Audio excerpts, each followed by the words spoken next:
आप देख रहे हैं जवाहर झारखंड और आपके साथ मैं हूं विवेक। झारखंड प्रदेश बीजेपी अध्यक्ष बाबूलाल मरांडी ने एक बार फिर से पूर्व सीएम हेमंत सोरेन पर नाम बदलकर जमीन हड़पने का आरोप लगाया।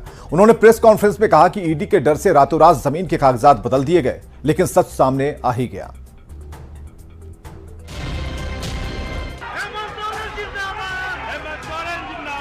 अगर है हिम्मत कि 8.5 एकड़ का जमीन हेमंत सोरेन के नाम पर है, अगर होगा मैं उस दिन से राजनीति से इस्तीफा दे दूंगा। इन्होंने दूसरों के नाम से तो ये बिल्कुल स्पष्ट है। झारखंड में एक बार फिर जमीन घोटाले को लेकर सियासत गरमाती जा रही है। एक दिन पहले सदन में पूर्व मुख्यमंत्री हेमंत सोरेन ने चुनौती दी थी कि विपक्ष उनके नाम से किसी जमीन के कागजात दिखा दे तो वो राजनीति से संन्यास ले लेंगे। अगर है हिम्मत सदन में तो कागज पटक कर दिखाए कि 8.5 एकड़ का जमीन हेमंत सोरेन के नाम पर है, अगर होगा मैं उस दिन से राजनीति से इस्तीफा दे दूंगा। अध्यक्ष महोदय, जब राजनीतिक रूप से ये नहीं सकते हैं तो ऐसे ही बैकडोर से हमला करते हैं, पीठ पर हमला करते हैं। अध्यक्ष महोदय, मैं आंसू नहीं बहाऊं, आंसू वक्त के लिए रखूंगा। आप लोगों के लिए आंसू का कोई मतलब नहीं। आदिवासी दलितों का, पिछड़ों का, आदिवासी के आंसुओं का कोई मोल नहीं। वक्त आने पर हम इनके एक एक सवालों का जवाब और एक एक इनके षड्यंत्र का जवाब वक्त आने पर बड़ी माकूल तरीके से दिया जाएगा। हेमंत सोरेन की इसी चुनौती के जवाब में बीजेपी के प्रदेश अध्यक्ष बाबूलाल मरांडी ने प्रेस कॉन्फ्रेंस की, जिसमें उन्होंने मीडिया के सामने संतोष मुंडा का वो वीडियो जारी किया जिसमें उन्होंने बताया था कि किस तरह से जमीन पर अवैध कब्जा किया गया था। हेमंत सोरेन जी का जमीन है ना, संतोष क्या ठीक।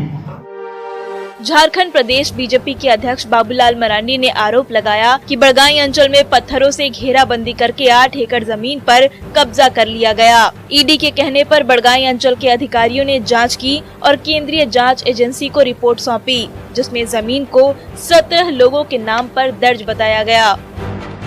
और उसमें उन्होंने कहा है कि भाई यह जमीन चारों तरफ से बाउंड्री है, वहाँ संतोष पाहन और वहाँ क्या बोलते हैं 5-6 साल से वो अपने एक परिवार के साथ माने वहाँ लोग रहते हैं। और उन्होंने कहा कि ये पाहन परिवार के नाम दर्ज है। ये जमीन भूमिहारी होने के कारण बेची नहीं जा सकती है। उन्होंने यह भी बताया कि पंजी 2 के अनुसार अभी यह जमीन 17 लोगों के नाम दर्ज है। बाबूलाल मरांडी ने सीधा आरोप लगाया कि जब ईडी की जांच में जमीन घोटाले की सच्चाई सामने आने का डर सताने लगा तो गुपचुप तरीके से जमीन को रातों रात राजकुमार पाहन के नाम से दर्ज करवा दिया गया। जो व्यक्ति कह रहे हैं कि भाई हमारा उसमें कोई नाम नहीं है, नाम बता दे तो फिर हम ये करेंगे, भाई नाम रहता तो दूसरा एक्ट के तहत केस होता है। उसको क्या कहते हैं, डिसप्रपोर्शनेट जो एक्ट होता है, उसके तहत उस पर कार्रवाई होती है। मैंने आय से अधिक संपत्ति के मामले, ये काली कमाई का दूसरों के नाम से प्रॉपर्टी अर्जित करना, जैसे सेल कंपनी वगैरह लोग बनाते हैं, तो इन्होंने दूसरों के नाम से, तो ये बिल्कुल स्पष्ट है। इनको जब नोटिस दिया गया 14 तारीख तक हाजिर होने का ईडी वालों ने, तो 15 अगस्त था 15 को तो, और इसलिए इनको समझ में आ गया था अगले पकड़ा जाएंगे। बाबूलाल मरांडी ने कहा कि सोरेन परिवार ने खुद के साथ साथ भाई और पिता का नाम बदलकर जमीन पर अवैध कब्जा कर लिया। हेमंत सोरेन की जगह हेमंत कुमार सोरेन और दुर्गा सोरेन की जगह दुर्गा कुमार सोरेन लिखकर जमीन हड़प ली गई। क्या कहते हैं इसको, हेमंत सोरेन ने अपना नाम को हेमंत कुमार सोरेन बना दिए। पिताजी का शिबू सोरेन था, उसमें शिव सोरेन कर दिए। भाई का दुर्गा सोरेन को दुर्गा प्रसाद सोरेन, बसंत कुमार सोरेन, पिताजी शिव सोरेन। यानी ये परिवार किस प्रकार से, कितनी चालाकी से, यानी ये समझता है, बाकी लोग कुछ भी नहीं समझते होंगे, और ताकि वो कहीं पकड़ में नहीं आवे। अगर होगा मैं उस दिन से राजनीति से दिखा दूंगा। हेमंत सोरेन की चुनौती और बीजेपी के प्रदेश अध्यक्ष बाबूलाल मरांडी के पलटवार से जमीन घोटाले को लेकर आरोप प्रत्यारोप का दौर एक बार फिर से तेज होने लगा है। तो चंपाई सोरेन कैबिनेट के विस्तार में जैसे जैसे देर हो रही है, वैसे वैसे एक के बाद एक मंत्री की कुर्सी के कई दावेदार सामने आते जा रहे हैं। जेएमएम विधायक बसंत सोरेन और सीता सोरेन से लेकर कई विधायकों की नजर मंत्री पद पर टिकी है। ईश्वर की शपथ लेता हूं कि मैं विधि द्वारा इस भारत के संविधान के प्रति सच्ची श्रद्धा और निष्ठा रखूंगा। चंपाई सोरेन सरकार के शपथ ग्रहण और विश्वास मत हासिल किए लंबा वक्त गुजर चुका है, पर ना तो कैबिनेट विस्तार की तिथि सामने आई है और न ही नए मंत्रियों का नाम सामने आ सका है। पर एक के बाद एक मंत्री की कुर्सी के दावेदार जरूर सामने आ रहे हैं। पूर्व मुख्यमंत्री हेमंत सोरेन के भाई बसंत सोरेन और भाभी सीता सोरेन भी मंत्री पद पर दावा ठोक रहे हैं। कार्यकर्ता की उम्मीदें मुझसे नहीं, इस सरकार से है और वो उम्मीदें सारी पूरी हुई। वो चाहते हैं कि आप सरकार में आए। अब वो चाहते हैं तो बिल्कुल है, सरकार में ही है।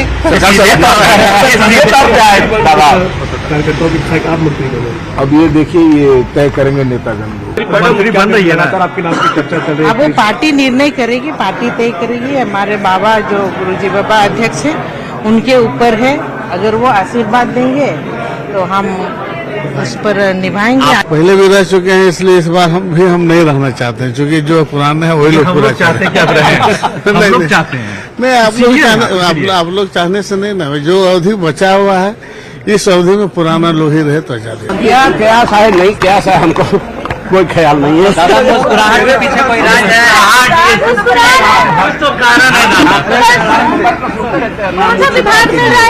सर झुका कीजिए।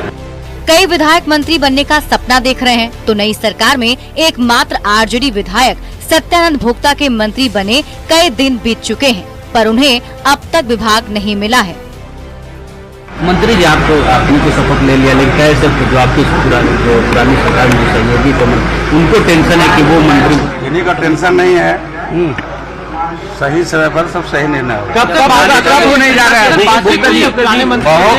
बहुत जल्द। मंत्री की कुर्सी को लेकर चल रही मारामारी के बीच मुख्यमंत्री चंपाई सोरेन ने कहा कि मंत्रिमंडल विस्तार में अब ज्यादा वक्त नहीं बचा है। कैबिनेट का विस्तार कब तक हो जाएगा? जल्दी होगा, परसों हो जाएगा। क्या जल्दी हो जाएगा, आप लोग कोई चिंता नहीं करें।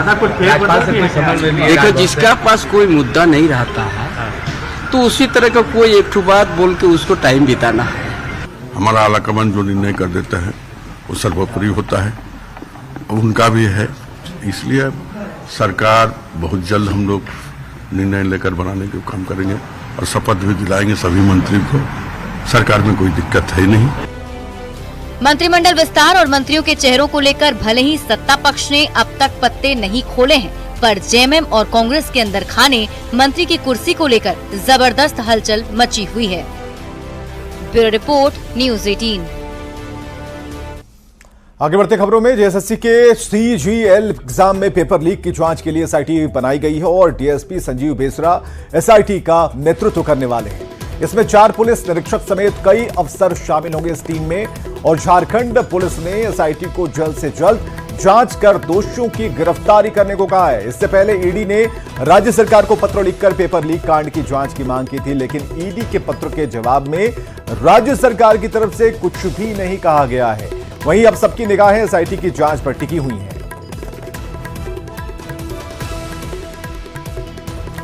तो पेपर लीक को लेकर आरोप प्रत्यारोप का दौर तेज होता जा रहा। प्रदेश बीजेपी अध्यक्ष बाबूलाल मरांडी ने पेपर लीक कांड में पूर्व सीएम हेमंत सोरेन के करीबियों का हाथ होने का आरोप लगाया। वहीं ईडी पूरे मामले की जांच अपने हाथ में ले सकती है। जो अध्यक्ष है उसके ऊपर एफआईआर होता और इसके बाद जांच होती, लेकिन वो नहीं किया। एफआईआर किसके ऊपर किया? जो बच्चे ठगे जा रहे हैं, जो बच्चे लूटे जा रहे हैं, उन लोगों के ऊपर एफआईआर किया। और आज वो लड़के बेचारा परेशान है। हमें तो लगता है कि इसकी जांच होगी सीबीआई से, और इस जांच को तो हम करवाएंगे, इसको छोड़ेंगे नहीं। ये जांच होगी तो ये पता लगेगा कि निश्चित रूप से इतना बड़ा जो घपला होगी उसमें सीएम की जानकारी भी नहीं होगी। ऐसा हो नहीं सकता। तो आज के सीएम मैं नहीं कह रहा हूं, पूर्व के सीएम मैं कह रहा हूं। तो निश्चित रूप से लगता है कि हेमंत सोरेन के सारे जानकारी में है, या इसमें से उनके महत्वपूर्ण लोग इन्वॉल्व है। जो बड़े लोग इसमें इन्वॉल्व हैं, जब तक बड़े लोग इन्वॉल्व नहीं होंगे, आखिर आज तक पेपर लीक हुए कम से कम 15 दिन बीत गए और आज तक एफआईआर दर्ज नहीं हुआ, तो अब क्या कहेंगे इसको? सवाल उठता है कि कल मुख्यमंत्री जी ने कहा कि इस पर कार्रवाई करूंगा, लेकिन मैंने सदन के अंदर भी कहा कि दूध का रखवाली अगर बिल्ली करे तो न्याय कैसे मिलेगा? मोस्ट वेलकम, ईडी को जांच करना चाहिए। इनफैक्ट जब ये इंसिडेंट हुआ उसी समय बहुत सारा उथल पुथल सरकार में चल रहा था, मगर सरकार अगर स्थिर रहती थी तो निश्चित रूप से इसमें सीबीआई जांच बैठाना चाहिए था सरकार को, और बैठाती थी, मगर नहीं हो पाया। ईडी जांच कर रही है, मोस्ट वेलकम, जांच करे, रिपोर्ट को सार्वजनिक करे। बस ईडी जांच करेगी जो किसको? सीजीएल जो कुछ बिल्कुल करे। ईडी जांच करेगी तो ये भाजपा के लोग ही पकड़े जाएंगे। तो झारखंड के मुख्यमंत्री चंपाई सोरेन पश्चिमी सिंहभूम के चक्रधरपुर पहुंचे। उन्होंने विधायक सुखराम उरांव के बेटे के विवाह समारोह में हिस्सा लिया और साथ ही नवविवाहित जोड़े को आशीर्वाद देकर उन्हें सुखद दाम्पत्य जीवन के लिए शुभकामनाएं दी। कार्यक्रम में पूर्व मंत्री मिथिलेश ठाकुर, जोबा मांझी और कई जेएमएम विधायक शामिल हुए।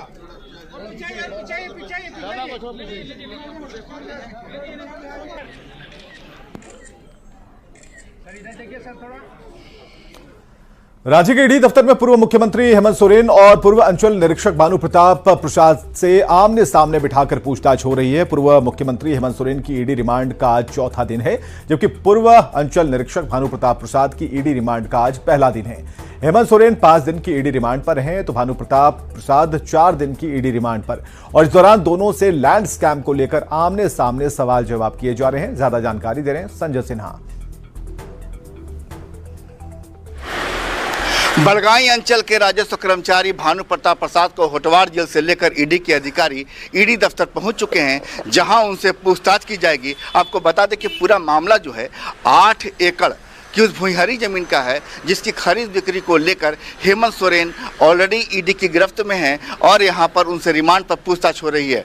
यह भी बताया जा रहा है कि आज संभवतः जब यहां पर हेमंत सोरेन और यहां पर भानु प्रताप प्रसाद दोनों ईडी कार्यालय में होंगे तो उनसे सवालों की जो फहरिस्त होगी, यह भी संभव है कि आमने सामने बिठाकर दोनों से पूछताछ की जा सकती है। आपको बता दें कि भानु प्रताप प्रसाद जो हैं जमीन के एक अन्य मामले में पहले से ही जेल में हैं, और जब उनके घर दबिश हुई थी तो काफ़ी वहाँ पर दस्तावेज बरामद हुए थे, और उन्हीं दस्तावेज में 8 एकड़ उस भुइंहरी जमीन का भी जिक्र था, जिसको लेकर हेमंत सोरेन पर ईडी का इस समय एक्शन चल रहा है।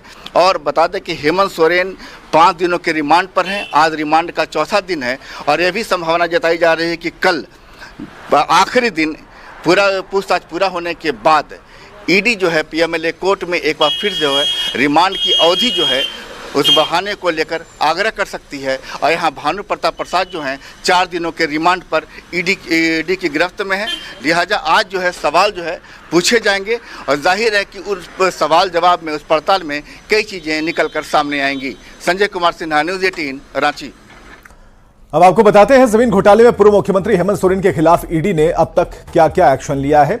उन्हें केंद्रीय जांच एजेंसी ने 31 जनवरी को गिरफ्तार किया था, जबकि ईडी ने उन्हें 1 फरवरी को पीएमएलए कोर्ट में पेश किया था, और कोर्ट के आदेश पर उन्हें 1 दिन की न्यायिक हिरासत में भेजा गया। तो अब तक क्या क्या हुआ ये हम आपको बता रहे हैं। 1 फरवरी को ईडी ने कोर्ट में पेश किया और 1 दिन के लिए उन्हें न्यायिक हिरासत में भेजा गया। रिमांड के लिए कोर्ट में ईडी ने आवेदन दिया और 10 दिन तक पूछताछ की अनुमति मांगी।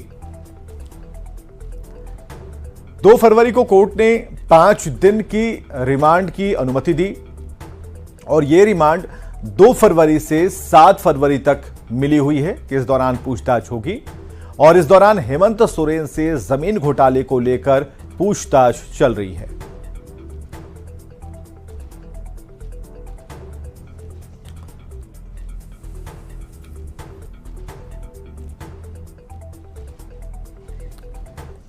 रांची के ईडी दफ्तर में आर्किटेक्ट विनोद सिंह और निजी अमीन सुशेंद्र महतो से पूछताछ पूरी हो गई। जांच के बाद दोनों ईडी दफ्तर से बाहर निकले। ईडी के बुलावे पर आर्किटेक्ट विनोद सिंह और कई दस्तावेज लेकर पहुंचे थे। उन दस्तावेजों की जांच और पूछताछ के बाद विनोद सिंह और निजी अमीन सुशेंद्र महतो ईडी दफ्तर से बाहर निकले। ईडी ने पिछले दिनों आर्किटेक्ट विनोद सिंह के ठिकानों पर छापा मारा था। कहा जा रहा है कि निजी अमीन सुशेंद्र महतो ने बड़गाई अंचल में 8.5 एकड़ से ज्यादा जमीन की मापी की थी और इस मामले में ईडी ने उनसे एक के बाद एक 10 सवाल किए।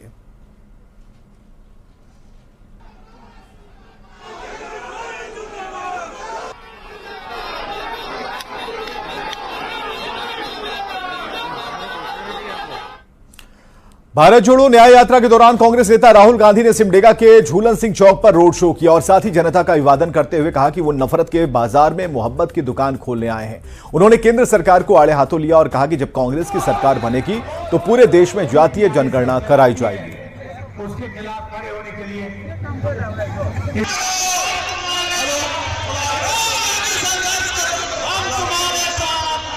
भारत जोड़ो यात्रा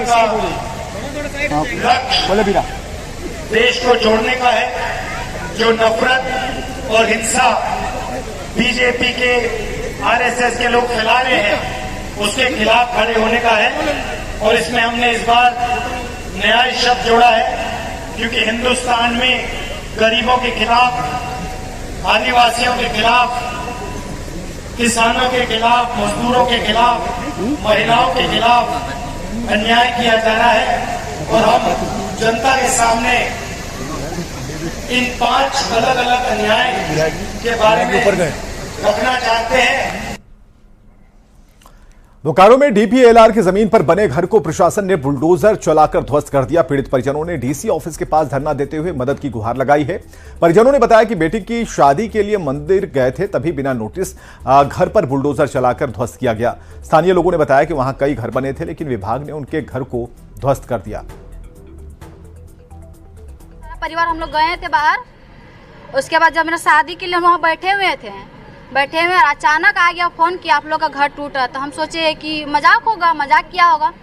तो फिर इसी तरह करते फिर से कॉल आया तो बोला कि नहीं मजाक है, तो भेजा वीडियो तुम देखे।